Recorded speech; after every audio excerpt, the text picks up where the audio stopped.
نے تو سماجت کرتی رہی، لیکن آگرہ کے قلعے کے سامنے عبد الرحمن تستری کو تختے دار پہ چڑھا دیا، اور شاہجہاں نے کہا تیری محبت کو اٹھا کے ادھر پھینک دوں گا، لیکن نبی کی محبت کو اپنے دل میں پیوست کر لوں گا، کیونکہ نبی سے بڑھ کر کچھ نہیں ہے، نبی ہے تو سب کچھ ہے، نبی کے بارگاہ میں نماز پڑھنا ہے تو سب کچھ ہے۔ کیوں؟ حضرت ابوبکر صدیق سے پہلے ابو جہل مصطفیٰ جان رحمت کی بارگاہ میں پہنچا، اور فرمانے پہنچنے کے بعد گستاخی کرتے ہوئے کہا اے اللہ کے رسول، ہم نے آپ کے جیسا کالا کلوٹا انسان دنیا میں نہیں دیکھا۔ نبی فرماتے ہیں تم نے سچ کہا۔ صحابہ متغیر تھے، پریشان تھے، اتنے میں یار بات کو خبر ہو جاتی ہے، حضرت صدیق اکبر رضی اللہ تعالیٰ عنہ دوڑتے ہوئے آتے ہیں، یا رسول اللہ، میں نے آپ کے جیسا نور والا چہرہ، روشن چہرہ کبھی کائنات میں نہیں دیکھا۔ اللہ کے رسول فرماتے صدقہ صدیق تم نے سچ کہا۔ صحابہ فرماتے یا رسول اللہ، ابو جہل نے آپ کے چہرے کو کالا کہا تو اس کو بھی آپ نے سچ کہا، یہ آپ کو گورے کہے تو آپ نے اس کو بھی سچ کہا۔ نبی فرماتے ہیں، نبی کا جواب سنو، مصطفیٰ جان رحمت فرماتے ہیں ارے میرا چہرہ آئینہ ہے، آئینے میں جو دیکھتا ہے اس کو اپنی شکل نظر آتی ہے۔ ابو جہل کا دل کالا تھا، چہرہ کالا تھا، سراپا کالا تھا، آئینے مصطفیٰ میں ابو جہل کو نظر آیا تھا، ان کو اپنی تصویر نظر آئی تھی۔ میں جھوٹ نہیں بول کائنات کا نظام بدل سکتا ہے، نبی کی زبان سے نکلی ہوئی بات کبھی غلط نہیں ہو سکتی ہے۔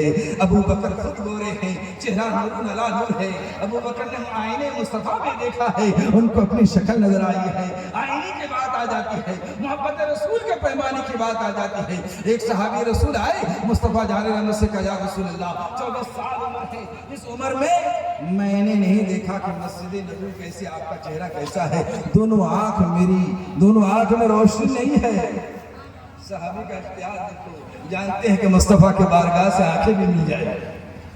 نبی نے دعا فرمائی، صحابہ آمین کہتے ہیں، چہرے میں ہاتھ ملنا تھا کہ اس صحابی رسول کی آنکھوں میں روشنی آ گئی، جی بھر کے مصطفیٰ جان رحمت کی چہرے کی زیارت کر لیا۔ پھر فرمایا یا رسول اللہ، اب پھر دعا کر دیجئے جیسے ہم نابینا تھے ویسے ہی ہو جائے۔ حضرت عمر فاروق رضی اللہ عنہ فرماتے ہیں ارے آنکھوں کے لیے تو 10 لاکھ 5 لاکھ روپے لوگ خرچ کر دیتے ہیں، نبی کے بارگاہ سے فری میں آنکھیں ملی ہے کیوں لوٹاتے ہو؟ وہ بزد تھا یا رسول اللہ، آپ دعا فرما دیجئے۔ نبی دعا فرما رہے ہیں، صحابہ نے آمین کہا، چہرے میں آنکھ پھرنا تھا، پھر اسی کے لیے نابینا ہو گیا۔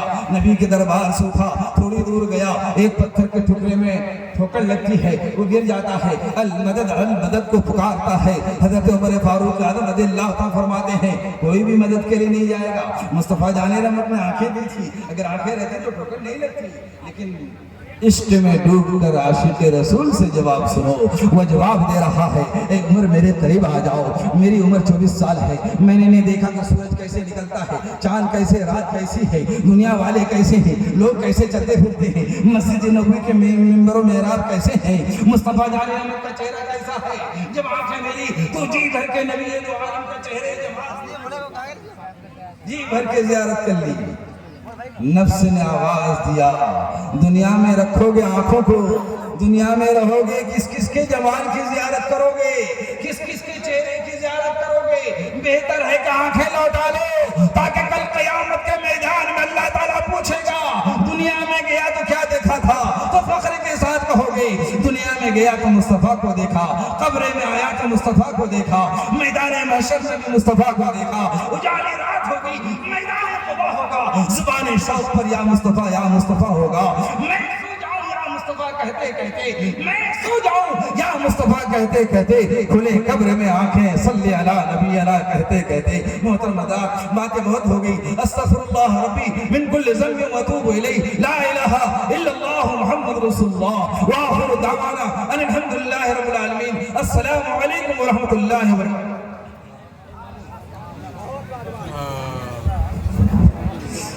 صدا اسلام چمکا ہے، صدا اسلام چمکے گا، محمد مصطفیٰ